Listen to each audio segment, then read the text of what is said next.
Hi, hello, vanakkam, namaste, and welcome to your channel Learning Legacy with me, Siddharth. So, you may wonder what we are going to study today. Obviously, not. It is in the topic that the video has contained. So, today we are going to see about the great scientist who made a breakthrough in quantum physics, Planck. Obviously, Planck made a great breakthrough by tracing out the whole graphs that we saw, which were impossible by the Rayleigh genes and the Wien's formula. If you have not watched those videos, please click on the I button and you may watch it and come to this lecture. So, let us see what Planck assumed and what he did to prove and trace out the whole graph. So, Planck assumed that the atoms on the surface of cavity behave like oscillatory with respect to characteristic frequency.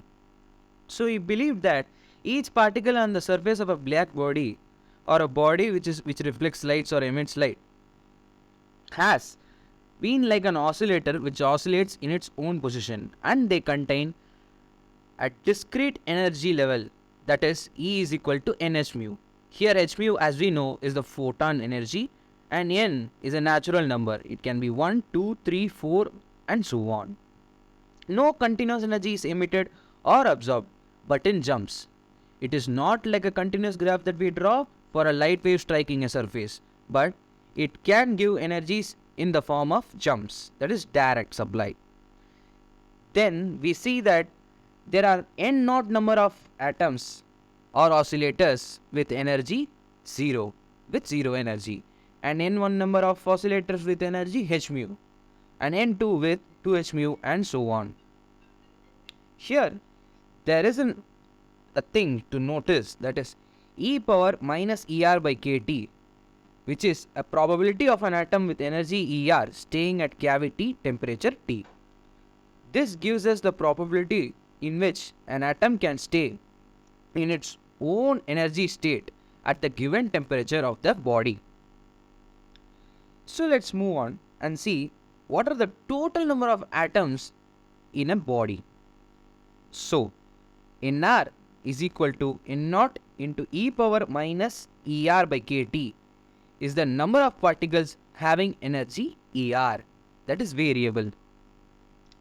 So here we can write it as N is equal to N naught plus N1 plus N2 and so on, up to how much particles we have. Then we can write it as N1 is equal to N naught into e power minus h mu by kt. Why so? Because Er for N1 is h mu. So as we can describe the whole equation as N is equal to N naught plus N naught into e to the power minus h mu by kt plus N naught into e to the power minus 2h mu by kt plus so on, up to whatever the elements that we have, that is up to infinity. So next we take N naught as common and we get N naught into 1 plus e to the power minus h mu by kt plus e to the power minus 2h mu by kt and so on. So this seems to be like a series. Yeah, it seems to be like a series, and we know a series which goes by 1 plus e to the power minus x plus e to the power minus 2x.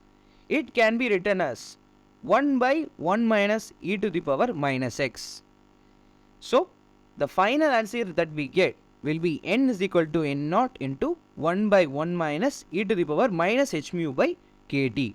So total number of atoms is equal to N naught into 1 by 1 minus e power minus h mu by kt. So we have found the total number of atoms, but what about total energy of those? A total energy of the body is calculated by E is equal to N naught E naught plus N1 E1 plus N2 E2.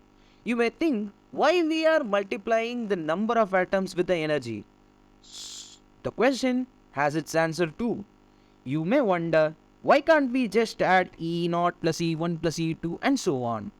You must know that E1, E2 and so on are the energy states, but the number of atoms carrying those energy adds up to the total energy contained by the body. So E is equal to N naught E naught plus N1 E1 plus N2 E2.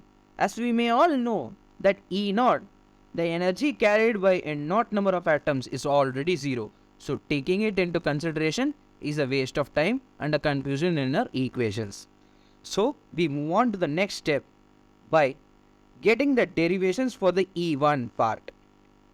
There we get it as n naught into h mu into e to the power minus h mu by kt.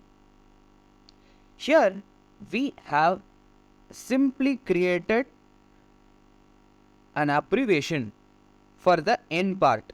N naught can be written as n naught, but it has become 0. N1 can be written as n naught into e to the power minus h mu by kt.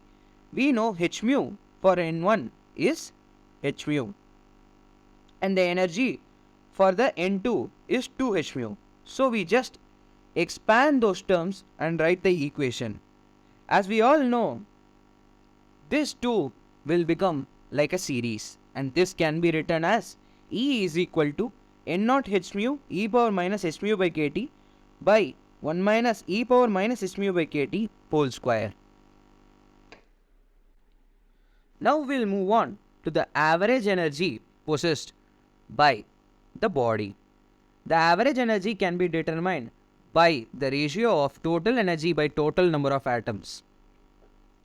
That is n naught into h mu into e to the power minus h mu by kt by 1 minus e power minus h mu by kt whole square into 1 minus e power minus h mu by kt by n naught. So we get E average to be h mu by e power h mu by kt minus 1. So now you may wonder, where is the Planck's law, which I opened the video for. So here it is for you, the derivation for the Planck's law that we got. How is energy distributed on wavelength of the light source? Number of oscillators per unit volume which have frequency between mu and nu plus d mu is 8 pi mu square by c cube d mu. So this is a given fact that the number of oscillators per unit volume which have frequency between a small gap mu plus d mu and mu is 8 pi mu square by c cube into d mu.